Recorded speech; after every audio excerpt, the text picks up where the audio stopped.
So when we read Genesis 3:15, it says, I will put enmity between you, Satan, and the woman, between your offspring. So who is the offspring of the devil? Who is the offspring of Satan? Well, Jesus tells us who the offspring of Satan and the devil is in John chapter 8, verse 44, when he looks at the leaders of Israel during the first century. And he says, you, the leadership of Israel, all those in the Sanhedrin, all the chiefs, the chief priests, all the teachers of the law, because remember, they were rallying against Jesus. They were planning behind the back of Jesus. They were wanting to have him crucified. And Jesus looked at them in John chapter 8, and he said, you are of your father, the devil. You are a murderer, and you are a liar, just like your father, the devil. So the offspring of Satan was the religious system, the religious structure, the religious powers of Israel in the first century. And Jesus identified them. And if you just do a study in Matthew, Mark, Luke, and John, you see Satan popping up. You see Judas, who was a disciple. Satan enters Judas, and who does he go straight to? Pharisees, teachers of the law, the Sadducees, and they team up against Jesus. All right, so that's who the offspring is. It's that religious first century system of that leadership in Israel that was against Jesus.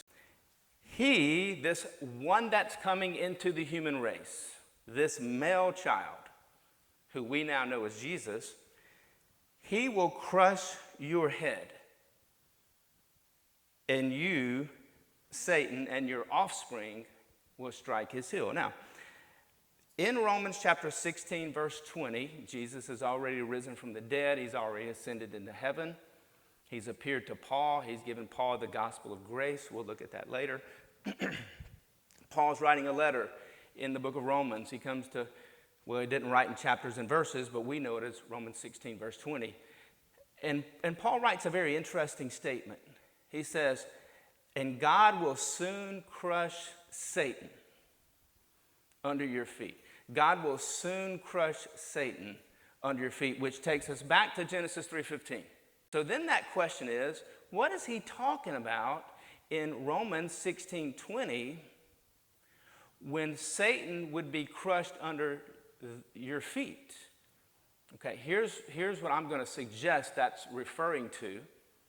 And I'm going to explain more of this in the conference, but I think that's referring to the destruction. Remember, Satan was in charge, in control, influencing the leadership of Israel during the life of Jesus.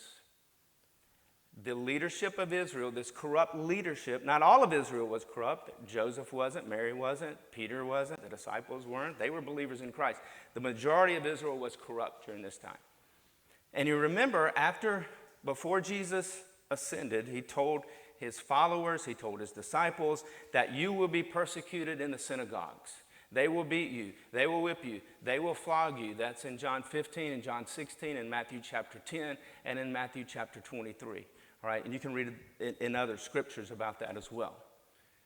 So what you have is you have this first century Israel who are attacking Jesus and attacking the followers of Jesus, and then they start killing the followers of Jesus, and we see this in the book of Acts. The first martyr was Stephen. Stephen was brought before the Sanhedrin in Israel. Acts chapter 6, Acts chapter 7. And the Sanhedrin voted to kill Stephen, and he became the first martyr of the early Christians. And then the killing starts. Paul's dragging people out of the synagogues, right, before his encounter with Jesus. Christians are dying at the hands of corrupt Israel in the first century. So in Romans 16, verse 20, who is being referred to when Paul says, and Satan will soon crush, and God will soon crush Satan under your feet? Well, typically when we read the scriptures, we typically think it's all about us, and in reality, it's really about the people who's receiving the letter and about the person who's writing the letter. So that's how we have to interpret it. Here's what I think. The persecution was so heavy and so bad during this time that Satan, influencing first century unbelieving Israel, was killing the believers, arresting, flogging, just like Jesus said. And Paul makes a statement that Satan will soon be crushed under your feet. And I want to suggest to you that that crushing was AD 70.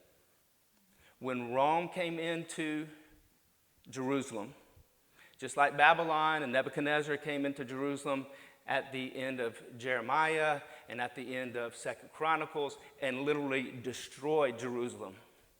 Jesus said in Matthew 23 and 24 that same thing was going to happen. And I'm suggesting that the crushing of Satan of Romans 16:20 was AD 70 when Rome came in and literally laid Jerusalem bare, destroyed the temple, and destroyed Satan operating through first century Israel. So we see Genesis 3:15 plays itself out in the scriptures. That these two who are mentioned, Satan and the one coming, they are both on center stage. And here's the great drama of the story of grace is who's going to win? Who's going to win? Well, we know Jesus won.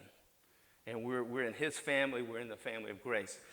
Acts 26:16 through 18, Jesus sends Paul into the nations to rescue people from the dominion of Satan and to bring them into the light of the gospel of God's grace.